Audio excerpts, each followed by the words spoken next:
Assalamualaikum warahmatullahi wabarakatuh. Perkenalkan, saya Radif Fadil Zikriansyah, mahasiswa Ilmu Perikanan Universitas Sultan Ageng Tirtayasa.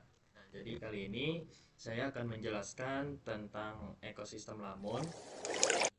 Nah, kita masuk ke materi. Apa itu lamun? Padang lamun adalah hamparan tumbuhan laut berbunga yang hidup di perairan dangkal. Nah, biasanya lamun ini hidup di kedalaman 0 sampai 20 meter dengan substrat berpasir atau lumpur dan air yang cukup jernih. Lalu apa sih ekosistem lamun?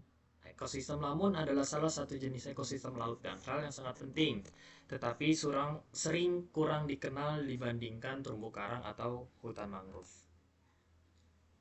Selanjutnya ada klasifikasi lamun. Jenis-jenis lamun terdiri dari yang pertama Enhalus achoroides, ini gambarnya. Yang kedua ada Thalassia hempricci, yang ini gambarnya. Yang ketiga ada Cimodocea rotundata, yang ini. Terus yang terakhir ada Halodule uninervis, yang ini. Selanjutnya faktor-faktor pembatas pertumbuhan lamun. Yang pertama yaitu karbon atau CO2 dan HCO3. Terus ada cahaya dan temperatur, salinitas, pergerakan air, nutrien, sedimen, dan terakhir gelombang arus. Selanjutnya ada fungsi dan manfaat padang lamun. Yang pertama yaitu habitat dan tempat berlindung bagi berbagai biota laut.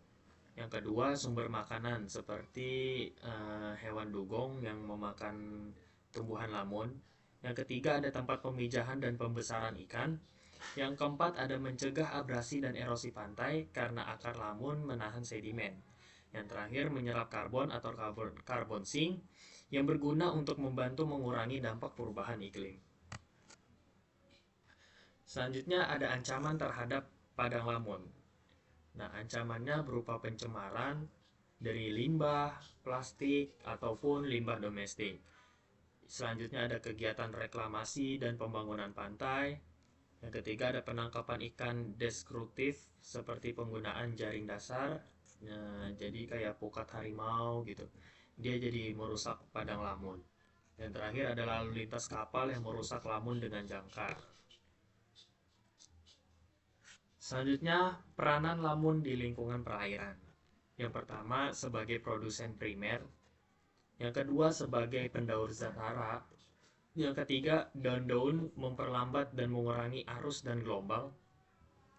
Yang keempat, daun-daun sangat membantu organisme epifit. Nah, organisme-organisme epifit ini hewan yang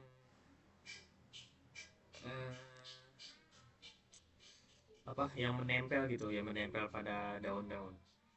Terus yang kelima mempunyai produktivitas dan pertumbuhan yang tinggi. Yang keenam modifikasi karbon yang sebagian besar masuk ke dalam sistem daur rantai makanan. Dan terakhir sebagai komoditi yang sudah banyak dimanfaatkan oleh masyarakat. Selanjutnya kerusakan padang lamun.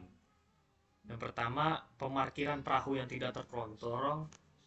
Terus selanjutnya ada limbah pertanian, industri, dan rumah tangga yang dibuang ke laut.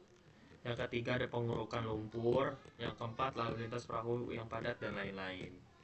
Nah, jadi kerusakan padang lamun tuh ya banyak faktornya gitu. Selanjutnya, di mana sih padang lamun ditemukan? Padang lamun banyak ditemukan di wilayah pesisir tropis dan subtropis, termasuk Indonesia.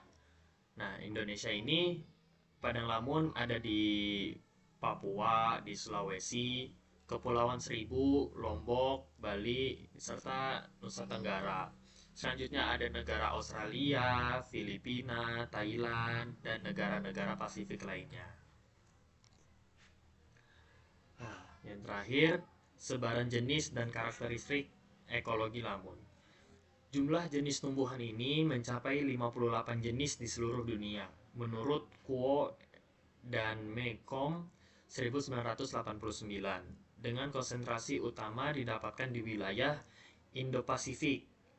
Nah, dari jumlah tersebut, 16 jenis dari 7 marga diantaranya ditemukan di perairan Asia Tenggara, di mana jumlah jenis terbesar ditemukan di perairan Filipina dengan penemuan 16 jenis, atau semua jenis yang ada di perairan Asia Tenggara ditemukan juga di Filipina. Nah, cukup sekian sebaran materi dari saya, kurang lebihnya mohon maaf. Wassalamualaikum warahmatullahi wabarakatuh.